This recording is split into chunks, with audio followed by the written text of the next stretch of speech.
Hey everyone, welcome back to the channel. In today's video, we're diving into handy iPhone feature, how to put fraction on iPhone calculator, getting the most out of your calculator. Did you know there are some hidden functions that you can unlock? Let's explore how you can take full advantage of these tools. So first, open your iPhone calculator app.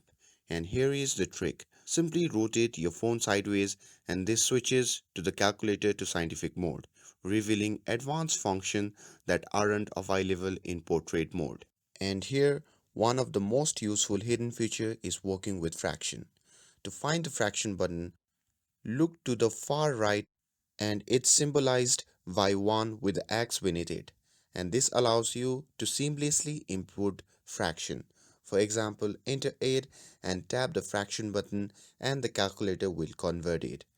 You can do this with other number too, like 97, and the calculator will display its fraction equivalent instantly. And that's all there is to it. That's how you can put fraction on iPhone calculator. With this, if you found this video helpful, then don't forget to like, share and subscribe to get updated for more videos. Thanks for watching and I'll see you in the next video.